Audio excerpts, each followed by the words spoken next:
பாசத்துக்கு தான் உங்க ஜெயலலிதா அம்மா அவங்க கன்னத்துல முத்தமிட்டு இருக்காங்க. அது அந்த போலி அல்ல, அது உண்மையான பாசம் அப்படின்றது. அது அது அவர் கமலஹாசன் ஆகட்டும், ரஜினிகாந்த் ஆகட்டும், எல்லாருக்கிட்டையுமே ஒரு உள்ளன்போட எல்லாரோட நலனும் அவங்க விரும்பினாங்க. மேடம் ஜெயலலிதா அவர்களும் கலைஞர் அவர்களோ மக்கள் திலகம் விஜயர் அவர்களோ. ஆனா நிஜ வாழ்க்கையில இவங்க எல்லாம் இந்த கலை சினிமால இருந்து வந்தவங்க. அதனால அவங்க அவங்களும் யாரையும் இந்த கலைஞர்களை அவங்க விட்டு கொடுக்க மாட்டாங்க. ஏன்னா அவளை ஆட்சி அவளை பாங்கா அன்பா பாசமா பழகி கொடுவீங்க.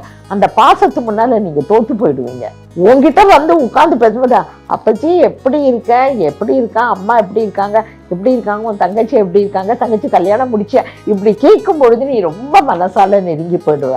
ஒரு ஷூட்டிங் நடக்குன்னா ஒரு கூட்டம் வரும். அப்போ அவங்களுக்குலாம் அந்த அந்த ஊர்க்காரங்க கிட்ட எல்லாம் அவ்வளோ கேஷுவலா ஆச்சு பேசுவாங்க. அந்த பிரேக் டைம்ல நான் பார்த்துருக்கேன். அங்கே இருக்கும்போது அந்த சில இடத்துல எல்லாம் அப்புறம் அந்த தோட்டத்துல எல்லாம் நிறைய அந்த கீரை அது இது மூலிகை செடியெல்லாம் இருக்கும். அதெல்லாம் அந்த ஊர் பெண்கள் கிட்ட இது என்னம்மா இதுன்னு அதெல்லாம் அவங்க பறிச்சு சேர்த்து வச்சுப்பாங்க. அந்த மாதிரி ரொம்ப அவங்க அந்த மேக்கப் போடும் பொழுதுதான் நான் நடிகை. அந்த மேக்கப்பை கலைச்ச உடனே நான் ஒரு சாதாரண யதார்த்த உங்களை போல நான் ஒரு தாய், ஒரு சகோதரி, ஒரு பாட்டி அப்படிங்கிற ஒரு ஃபீல் ஆட்சிக்கு.